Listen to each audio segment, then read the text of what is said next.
The UK Prime Minister Rishi Sunak has called a surprise general election for July the 4th.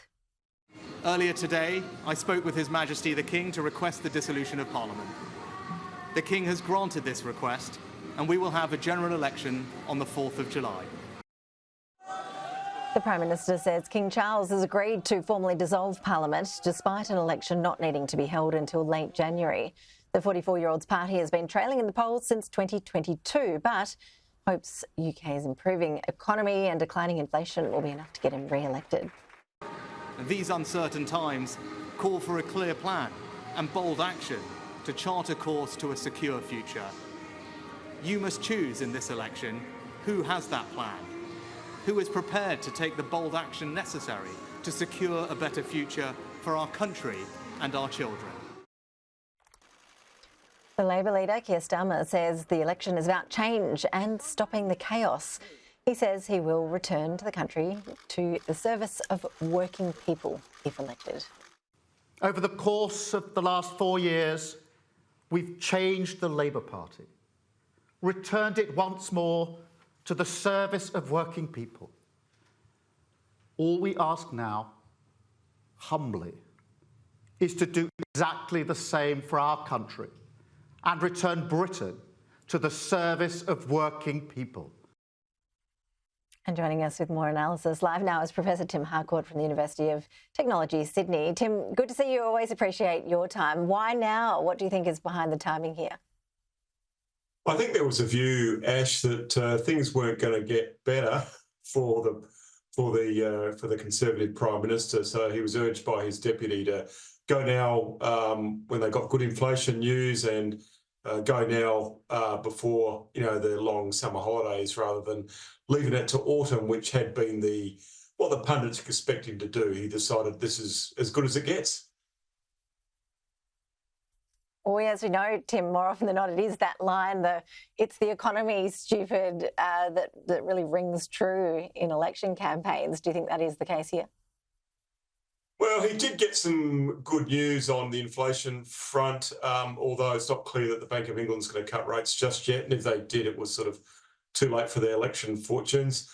And he said in his statement outside number 10, when he was getting soaked by the good, reliable London weather, that Britain was performing better than France and better than Germany. And he seemed to suggest that, economic recovery was on the way after the very tough COVID times and the post-Brexit era. So he wasn't over-egging it, but he certainly seemed to say that the indicators are better looking forward.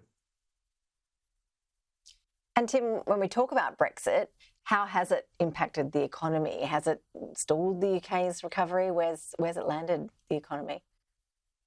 It's very rare to cut yourself off from your trading partners. Very few countries do it, Ash, and that's what they've done, given that most of their trade and investment is across the channel. So I'd say that Brexit hasn't worked for them, and this idea they were going to go back to the great British Empire of signing trade deals all over the world, that really hasn't happened. Of course, they've had one with us, but the idea that British will be sending trade emissaries around the world signing deals tomorrow, that really hasn't happened. I think their last trade envoy was Prince Andrew, so they're going to have to improve on that a bit.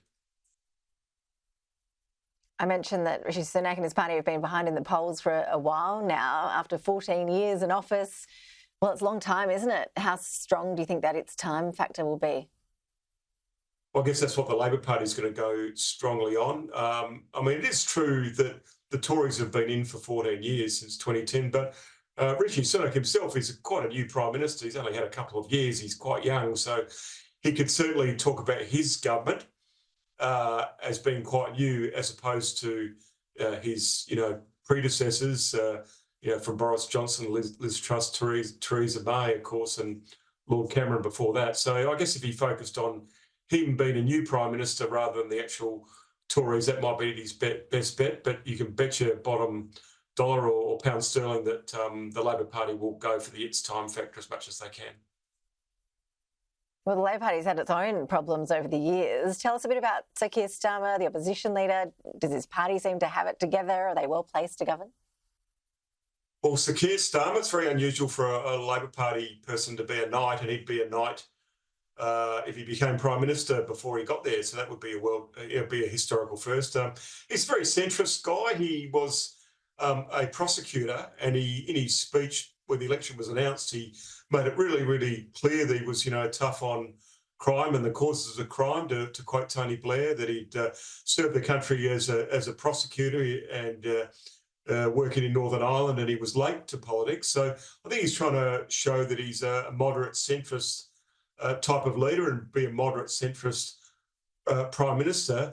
And of course, they have to recover from the terrible time they had under Jeremy Corbyn and some of the very hard left types of politics that Corbyn took the Labor Party to. So I think Starmer just wants to, steer the ship in the middle and convince the country that as he can move the Labor Party to the centre, he can govern from the centre if he wins on July the 4th. Yeah, fascinating few weeks ahead in the UK. Tim Harcourt, always appreciate you making the time. Thank you. Thanks, Ash. Good to be with you.